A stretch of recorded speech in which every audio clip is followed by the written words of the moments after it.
aquela obra missionária, né, que é A Chamada da Meia-Noite.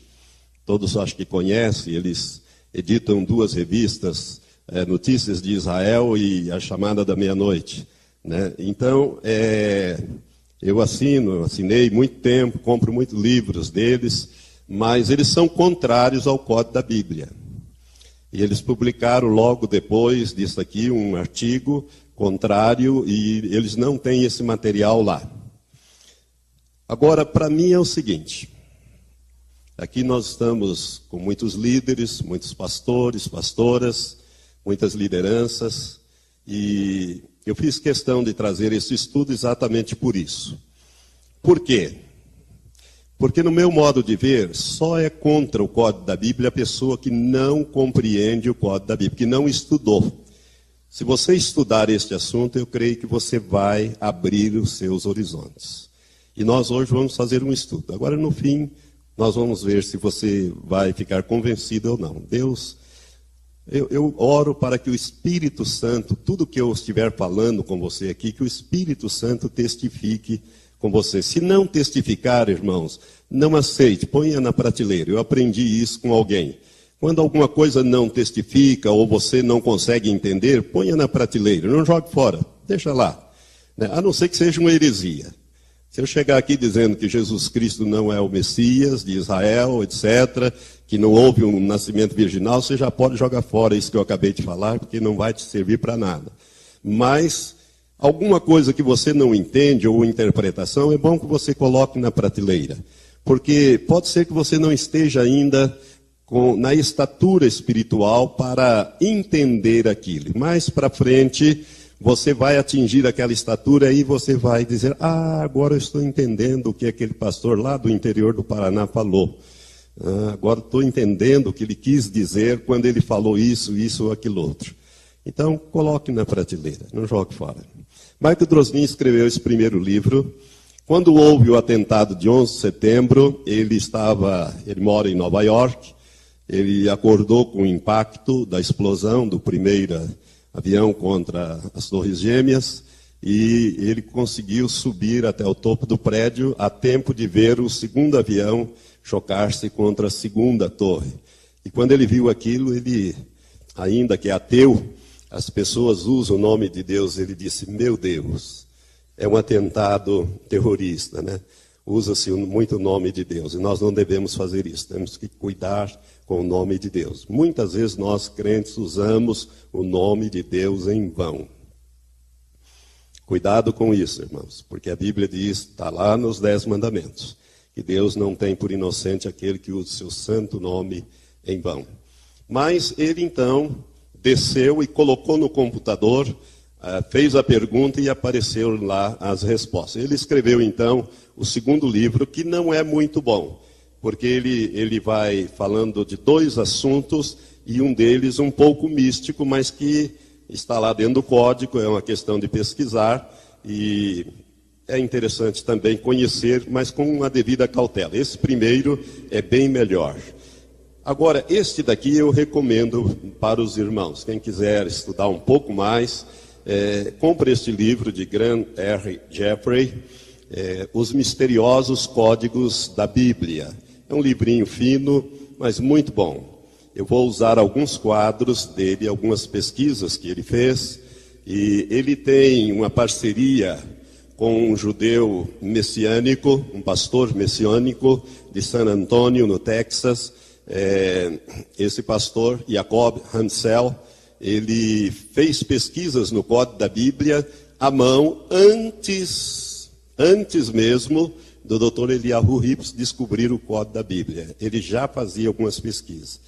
Jacob Hansel é um homem muito crente, pastor de uma igreja evangélica em San Antonio, amigo de Grant Jeffrey, que mora no Canadá. Grant Jeffrey também é um ministro e ele é um conferencista, e ele divulgou, então, através deste livro. Ele tem um outro livro chamado Assinatura de Deus, no qual ele publicou antes de Drosnin umas notícias ou alguma coisa sobre o Código da Bíblia, antes que Drosnin publicasse.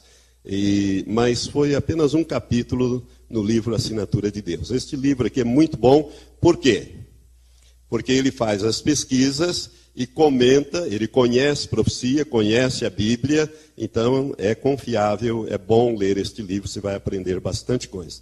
E nós vamos usar bastante a respeito de Jesus, principalmente, porque Drosnin não fala de Jesus, praticamente não tem nenhuma pesquisa sobre Jesus no código da Bíblia. E Jesus está lá no primeiro versículo da Bíblia. Qual é a primeira frase da Bíblia? No princípio, Barashet. A partir dali, com salto de 731 letras, você vai encontrar codificado a frase Yeshua Shimi, que significa Jesus é poder ou Jesus é poderoso. Eu esperava ouvir um glória a Deus. Jesus é poderoso. A partir do primeiro versículo da Bíblia, não poderia ser diferente. Não poderia ser diferente. Mas isso nós vamos ver mais para frente. O que é o código da Bíblia? Sir Isaac Newton, eu já falei dele, um homem muito crente, um cientista considerado um dos mais inteligentes que já pisaram na Terra, ele e Einstein e outros, também grandes mentes, como nós temos hoje também homens de grande capacidade.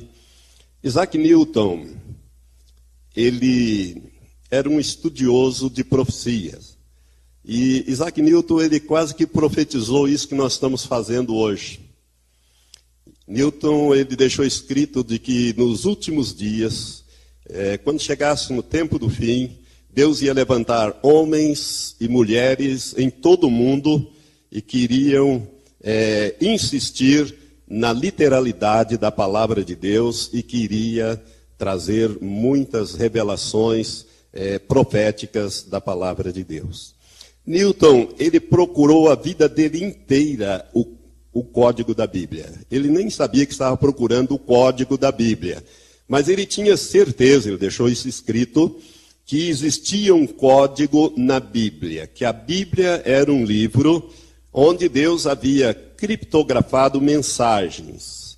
Newton, ele dizia que não somente a Bíblia, mas todo o universo é um grande criptograma para ser decifrado pelo homem.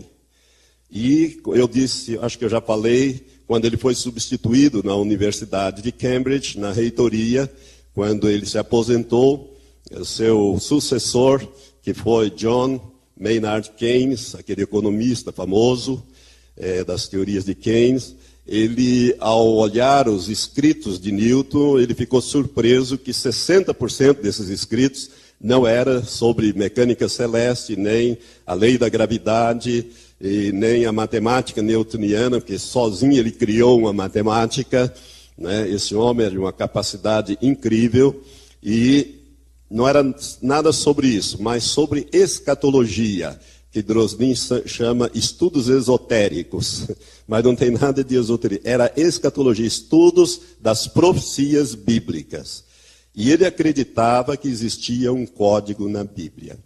E ele procurou a vida dele inteira esse código. Mas faltou a Newton o computador. O computador é uma espécie de chave do tempo que Deus colocou no código da Bíblia. Somente quando o computador fosse criado e aperfeiçoado ao nível em que ele chegou por volta dos anos 80, é que seria possível abrir essa fechadura, e descobrir-se o código da Bíblia, não antes disso.